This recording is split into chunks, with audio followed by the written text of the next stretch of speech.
How to breastfeed your baby. Welcome to the Hypno-baby channel. I'm Dr. Natalie Fizet. I'm a retired family doctor who delivered 3,700 babies. This is your channel, so don't forget to comment, like, share, subscribe, and be amazed. Of course, there's a big medical disclaimer. This channel is for entertainment only. You use it at your own risk. I am a doctor, but I'm not your doctor. Hi, I'm Dr. Natalie Fizet. Today we're going to talk about how to breastfeed your baby. And you can read all the books in the world, it's not that obvious. Well, first things first, we're mammals, so we're meant to breastfeed. And you have two breasts, so that means you can successfully breastfeed two babies, twins. Yes, you have enough milk supply to feed two babies. Before the baby's born, it's normal not to have any milk coming out because I've seen that in Facebook group, people saying I don't have milk, I'm freaking out. It's absolutely normal. The letdown, the start of the milk is usually when you give birth. Some women will say they have milk before, and that's perfectly fine too. You're not abnormal if you do. But if you don't, you're in the vast majority of women that only have colostrum, the first baby milk, when after they give birth. By the way, if during your labor they say stimulate your nipple to get more contractions because labor is stalling or whatever, it's okay. You're not wasting breast milk because as long as the baby is not born, you're going to produce colostrum. And actually, you're jump starting your production. So when baby comes, it's open bar if you stimulated your nipples to get more contractions. So win-win. It's good for the mom to breastfeed because especially after giving birth, you're gonna get it's surprising. Once the baby latches on, you're gonna get a contraction, and I mean it's a surprising one. You're like, oh no, a second labor. But that will, and sometimes you feel the warm blood coming out because it prevents bleeding. You get a gush coming out, but your uterus is so contracted from the breast. It's nothing like giving birth, honestly, but it might surprise you. Just breathe through it. You've been so good at breathing, you went through the entire labor. So you just breathe through it, and then you know that your baby is working for you actually. Breast milk is the best milk for baby. There's not any formula that comes close to it's exactly what your baby needs. And if your baby is born at 23 weeks, your breast milk is for a baby that's 23 weeks. Sometimes you need to pump because baby at 23 weeks, they're really highly premature. But you have milk in your breast that's exactly what a 23-week old baby needs. And same thing if you deliver at 32 weeks, you have the perfect milk for a 32 weeks baby. So Mother Nature is awesome for that. And it also contains probiotics. I know it's the big thing right now. It's been going on for a couple of years, but oh, prebiotics, there's probiotics in breast milk. So you don't need to supplement. I know I see it's a big trend right now, but honestly, babies before that did not receive probiotics that we bought at the pharmacy for a high price. There's probiotics in breast milk. There's also antibodies and everything that the mother encountered, she made antibodies, every virus, every bacteria. So and that goes through the breast milk. Alcohol goes through breast milk, so you don't want to drink, or you want to drink really, really very small quantity because your baby will be drinking with you. Tobacco, nicotine goes through milk, so they say the benefits of breastfeeding are higher than the risk of the smoking. Well, but you have the best occasion to quit smoking. I've never smoked, so I don't know what it's like, and I can only imagine how hard it is to quit, but you have the best reason to quit because you have little set of lungs in your house. But you won't be smoking in the house anyway. You'll be smoking outside on the balcony, even if it's snowing. Just go outside. Don't expose your baby to secondhand smoking because it has health risk for the baby. That's a proven fact. If you are considering breastfeeding and smoking, the the longest time lapse between when you smoke and when you breastfeed, and they say at least an hour and a half between the cigarettes. So the best is after breastfeeding. Well, the best is no smoking, of course. I have to say it. I'm a doctor, okay. But the best is after breastfeeding, then you smoke, and then you don't smoke until the next breastfeeding. So at least the baby has your breast milk has 2 or 3 hours without, so the nicotine level goes down. But there is some nicotine and all kinds of the tar and all the stuff that's in the cigarette goes through your breast milk. Breast milk is complete except for one thing, vitamin D. Your pediatrician from the hospital or your midwife will prescribe a supplement of vitamin D that you put in the baby's mouth, 400 international units. It's written on the bottle. Don't worry about the dosage per day, because we do vitamin D when we go outside, but when you take your baby outside, you don't expose it to the sun. So baby lacks a little vitamin D. Baby also lacks vitamin K, but that he receives at the nursery right after birth. You might be one of those women that are concerned about, I have small breasts. It has nothing to do with the success of breastfeeding, and actually, bigger breasts have more fat tissues in them. They don't have more breast tissue, breast glands. So it has nothing to do with the size of the breast. And you're gonna see like your breast is gonna get bigger during the pregnancy. You're gonna go, oh my God, now I have I have some shape, and that's perfectly fine.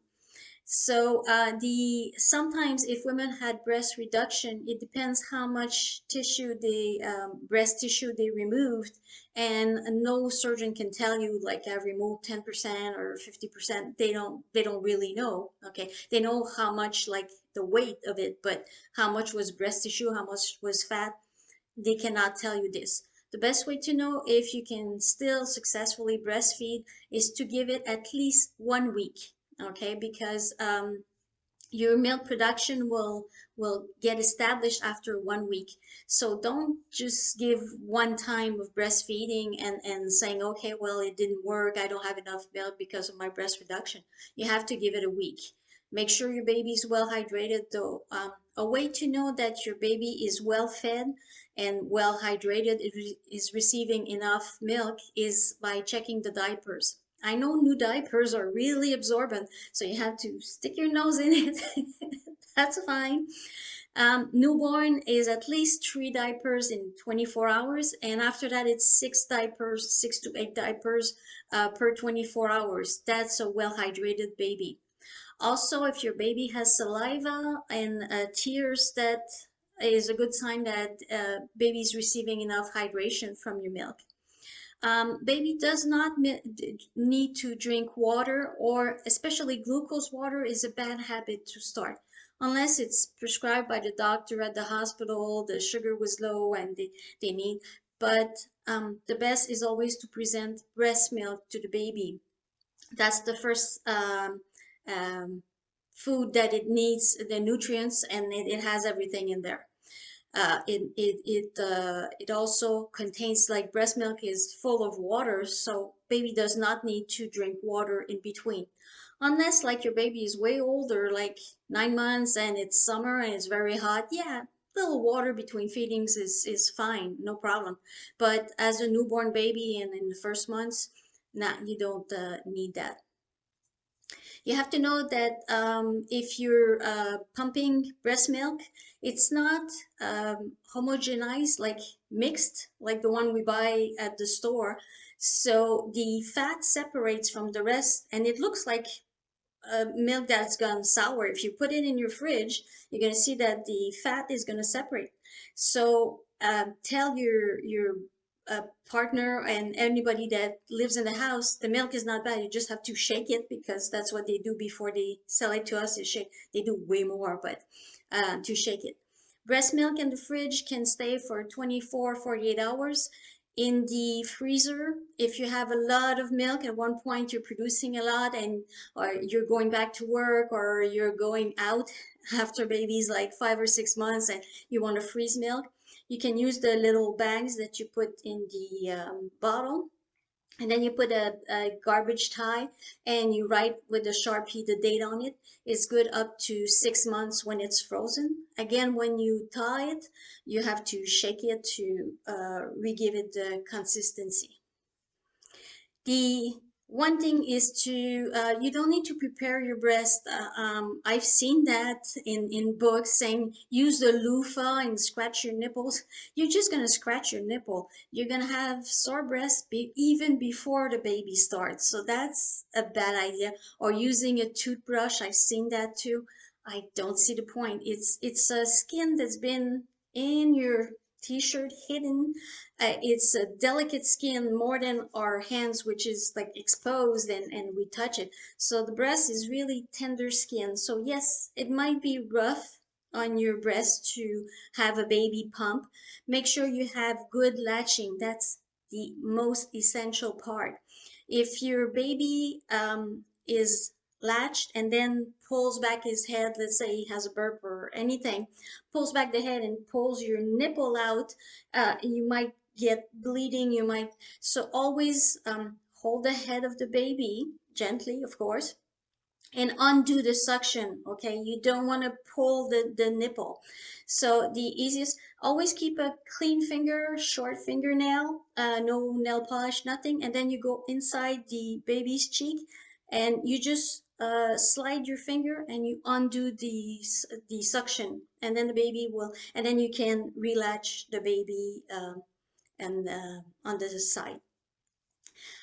You might have, we're not like, if you cut your head in half and your body in half, we're not symmetrical. You might have one breast that produces more than the other one, and babies are lazy.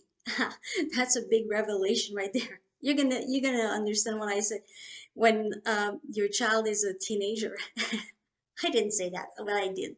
So if you have a breast that's producing more than the other one, baby will prefer that breast because has the baby has to work less to get the same milk. So you're gonna have to be wiser than your baby.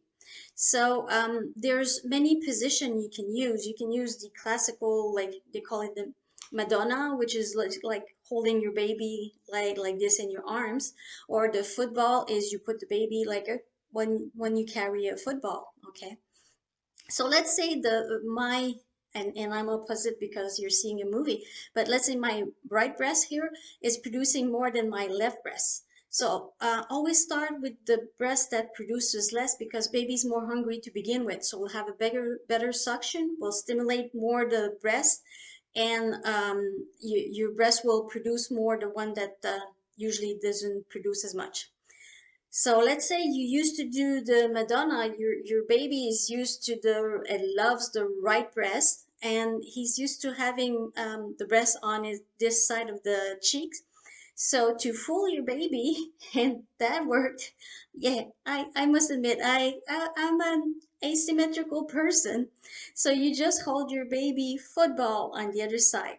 So the baby is on your left side, but his cheek is again touching, yeah, your breast is on the right side of the baby again because you're doing the football thing. Instead, if you were Madonna, he would be on the other side. I don't know if you understand what I mean, but this way you're kind of fooling your baby. So always start with the breast that produces less to stimulate it, and that way you might get more symmetrical. One sure way to really start well breastfeeding is to breastfeed in the first hour after the baby's born, within the first hour. That way the baby knows that, okay, it's breast milk that I'm getting, it's there, and they smell it too, and they have the reflex. And sometimes we've seen babies like climb, they're really pushing with their little legs, going up to mommy's breast. So it's really beautiful to see, and it's strong. So it's good that it's not essential, but almost. So that's why cesareans again delays breastfeeding. So it's harder after that. And it's a known fact that women who have a cesarean will breastfeed less, will have less successful breastfeeding. So women who have a cesarean have breastfeed less and for a less longer time, and they have more trouble breastfeeding because there's that delay again, and they usually cannot breastfeed within the first hour. Let me share my story with you. My first baby, I had an unplanned C-section. I don't care for the expression emergency C-section. It seems like everybody has an emergency. It's kind of, you know, dramatic for nothing. So I had an unplanned one, meaning during labor after 27 hours, we decided on a C-section. And yeah, I'm telling you this, heart to heart. I stopped breastfeeding at the hospital. It was too much with the scar. The baby was pushing in the scar. I was in pain. I was stressed out. It didn't work, and I was so disappointed. That was on top of everything. Kind of dehydrated too, because you cannot drink or eat for the first 24 hours. That depends on your hospital. But the good news is when I got back home, I'm a stubborn person. So I restarted breastfeeding and then I breastfed for 8 months my son. You also have to know that breastfeeding is not a science, it's an art. And everybody has an opinion, and you're gonna hear so many contradicting opinion. Do this, do that, and you're gonna hear all kinds of recipes. Take this supplement and this, and again, um, 20, 30 years ago, I may sound old fashioned, but we didn't need to buy all those products and supplements. We just put the baby to the breast, and poor countries, they have the best rates of breastfeeding because they cannot afford formula and they don't take any kind of supplement. So when I hear this all the time, like, what do you recommend? Oh, take this, take that. It's not even proven. And there's been either no studies on all those miracle products to um, um, produce more milk, and or they've been proven inefficient or really not impressive. Okay. So, baby's still not born. So, if you want to prepare your breast, the easiest is just close your blinds and then go nude. Just remove your shirt, let them at open air. That's the most, or you can touch your breast a bit, massage them a little with vitamin E, lecithin, or just any kind of cream, not too perfume again, because like I said, it's a tender skin, but just playing with it. If there's colostrum coming out of it, no problem. Like baby milk, no problem, it's fine, and you're producing more colostrum. Stress inhibits the milk letdown. If you're stressed out, you'll have a hard time breastfeeding. That's, and I saw that at an airport. They had like a pod, breastfeeding pod, which was big, like a little camper, and you would go in, which is kind of like um, kind of setting aside breastfeeding women. But I know in public, like most will have like a little blanket over the baby, but you can still feel like people were looking at you and sometimes judging, like in a restaurant, if a woman breastfeeds, like some people will give her a bad look, which is like the most incredible thing that it's still to, and it's our society. Like I said, in other countries, it's normal to breastfeed, and I do medical missions in Central America, and it's normal to breastfeed wherever, whenever, and it's fine, and nobody stares because it's the natural way of feeding your babies. And by the way, they have the healthiest baby until they stop breastfeeding. After that, the baby goes sour because they don't have food for them. So up until 6 to 12 months, when they're solely breastfeeding, the baby is chubby and happy and very healthy. And then after that, they start getting like all thin and have all the malnutrition that I see like on a daily basis when I do medical missions. So breast milk is really, really, really good. So, another anecdote about stress is one time I was having guests at my house, and my baby was 2 months old, and sure enough, like everybody was speaking, talking very loud, and then there was like the in-laws that were there, and I was trying to breastfeed under the blanket, and at one point, and baby was like fussy, and when everybody was like, whenever someone was talking too loud, the baby would be jumpy. So I just went upstairs, sat on my rocking chair, and it went perfectly well for 10 minutes of breastfeeding. The baby was happy, burped the baby, went down back. So don't hesitate to find a quiet place if you need to breastfeed. Same thing in public. You don't have to, there's no way you have to be ashamed of breastfeeding, but sometimes for yourself, if you feel like you're being judged or you're stressed out, feel like people are looking at you, finding a quiet place might be the solution. And like I said, we're not hiding, we're just like finding a quiet place to breastfeed.